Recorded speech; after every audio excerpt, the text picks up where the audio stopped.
Welcome back to another episode of Insider Knowledge. My name is James, and this one is going to be about regular premium savings plans. Okay, if you're watching this video, that probably means that you're considering taking out a regular premium savings plan at the moment, or maybe have just done so, now just questioning some of the things that you've been told. So what I want to do in this video is highlight some of the things you are going to be told, and also some of the concerns that you might have. And then also I'm going to provide a solution to your concerns within this actual video. Okay, let's just paint a scenario. So you are currently in the situation where you've decided to save some money. You live overseas and you're taking some advice from an offshore advisor, and he or she is recommending that you save your money in a regular premium plan. That could be monthly, it could be biannually, it could be annually. Now, he or she is advising you at this time, yep, we understand that you may want access to your money in 5, 6, 7 years from now, but we recommend you take out this 15 or 20 or 25 year term policy, because if you do, then you'll also receive some bonuses later on, and your money will grow even faster if you keep the money going in.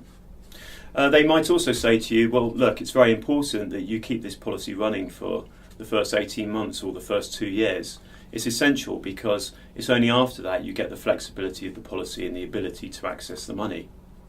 They might also be providing illustrations to you which support all this.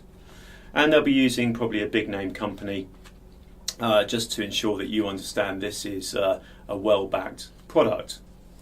Okay, so at this point, this all sounds very good. It's got flexibility. They might even mention it's got the ability to make it paid up. They will offer good illustrative returns over the 10, 20, 25 years. And you're thinking, well, this is a good policy to take out. My concern is that we've been operating overseas for 5 to 6 years now. And what we've actually been seeing is people coming to us who have been running these policies probably for 2, 3, 4 or 5 years. And what's happened is they took the policies out with the best intentions of running them through to retirement, for example, or paying for the education for their kids. But their circumstances have changed. And that's not unusual, changed circumstances. And because these policies, they've been told, are so flexible, they decide to either access the money or make them paid up. And at this point, suddenly the alarm bells start ringing. They go back to their original advisor. They can't find the original advisor for whatever reason. So they start hunting on the internet and they find a company like mine. And they decide that it's a really good idea if we go and talk to this company, whichever company it is, about how we can access this money. And then we have to give them the bad news. Because the truth is, the reason why the advisor originally recommended such a long term, even if it wasn't warranted, was because the advisor is paid a commission which is directly linked to the term of the policy. So if the term of the policy was 5 years, okay, and then the term of the policy was 25 years, the advisor gets paid 5 times as much money for the 25-year policy as the 5-year policy. So the incentive is there for the advisor to ensure that the recommendation is for a longer term policy. Secondly, the advisor is paid the money up front. He or she receives a commission, and that commission is linked to the length of term of the policy, as I've just said, the contributions to the policy. And it means that when they get paid that commission, it often amounts to roughly the first 18 months of a policy, of any policy with a term of 20 years or more. So what that means is for the first 18 months you're paying into your policy, you're actually funding the commission payment that's been made to your advisor for recommending the policy. And what does that actually mean? It means that when you want to access your money, you can't. Because your money, although it appears on a statement right in front of you, there's a statement saying, I've invested X and it's now worth Y. When you want Y, you can't get it. And you can't get it because the plan takes out all the charges and product charges that have already been paid to your advisor, and also to the company that took the plan, that you took your plan out with. What that really means is your first 18 months, 2 years of contributions have gone. They're worthless. And this is what we encounter time and time and time again overseas. People coming to us saying, but I've saved $60,000 into this policy and it's worth now $11,000 if I want to take the money out. So what's the solution to this problem? The solution to the problem is obviously don't pay a commission, and that means don't use these product providers. The solution to the problem is paying a fee to an advisor for setting up one of these policies and then making sure that every single contribution you're making is going towards your future investment and you, rather than the advisor. That's the solution. Is it possible to get that solution? Of course it is, otherwise I wouldn't be standing here now. So you come and talk to a company that's fee-based, such as ours, and you pay us a fee and we set up a plan. Every single contribution you make to that plan is invested on your behalf. If you want your money back in 6 months from now, or 12 months from now, 3 years from now, or 20 years from now, you will get whatever the plan has actually grown to, subject to investment growth. And you have full access. So there's no penalties, there's no surrender charges. You want to stop contributing to your plan? You can make it paid up. Let's look back at one of these other plans, a real life case.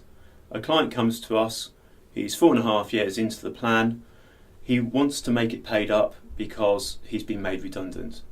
Plan provider says, yeah, no problem, you can make it paid up.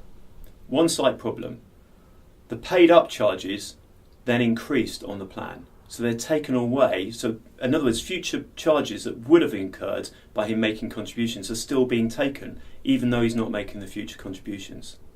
His plan now is having to grow at something like 20% per annum just to match all the charges. The reality is that he isn't going to get much money back if he leaves the plan paid up for any length of time. So yes, you can talk about paid up, and you can talk about flexibility, but the reality is if you contribute to a plan which is commission based, then all of these things are just that, talk. There is no reality behind them. You're going to be in a position in the future where you haven't got access to the money that you've been saving. And if you want to avoid that, you're going to have to come and talk to a fee-based company. Okay, I'm going to finish now with an appeal to the industry itself. The industry itself is encouraging this behaviour. The industry is encouraging advisors, sometimes with little knowledge, sometimes brand new advisors, and sometimes very experienced advisors, unfortunately, to take out these long-term policies because the industry will pay you more to take out one of these policies. I think the industry has to stop doing that. I think the other thing the industry has to do is it has to make sure that the commission payments that are taken out up front are more realistic and perhaps lower to allow actually investment growth to be encouraged. The trouble is, for one provider to do this within the industry, it's almost like committing suicide. Unless you get all of the providers willing to do this at roughly the same time, it's not going to happen. Now, it did happen in the UK, but that was because of regulation. So in the UK, these plans may still be available. I'm not sure if they're available in the UK or not, to be honest. What I do know is not a single one of them is sold in the UK anymore, not in this way anyway. There is some reasons why you might want to take out a regular savings plan like this in the UK, but certainly not on the basis of the ones that are sold overseas. So really this move has to come either via regulation, which is highly unlikely when you're looking at a global market, or it has to come from the providers. And I think those providers should be taking action now, because what's happening is that whilst there are a few people that do actually maintain these policies for 15, 20 or 25 years, the vast majority of people don't. In fact, I don't know the exact statistic on it, and I'm not prepared to quote it on video, but I do know it's quite a large minority of people stop paying in the first 5 years. And nearly all of them are losing nearly all of their money. And I don't think that's right. So, if you're watching this video now, and you're thinking about taking out a regular premium savings plan, and you've been told the things that I've told you in this video, and you still want to go ahead and do it, fine. You understand the risks, you understand that you need to maintain this policy for its term. But also be clear, there are other options available to you. There are other solutions which give you true flexibility, which would allow you to invest your money and access it whenever you want it in the future. But you have to pay a fee in order to actually access them. Well, thank you very much for watching this episode of Insider Knowledge. I really hope it has been helpful to all of you who are taking out one of these regular premium savings plans. For whatever reason, education of your children, pensions for yourself in the future, just make sure you're taking it out for the right reasons for yourself. And I really hope you join me again in a future video as well.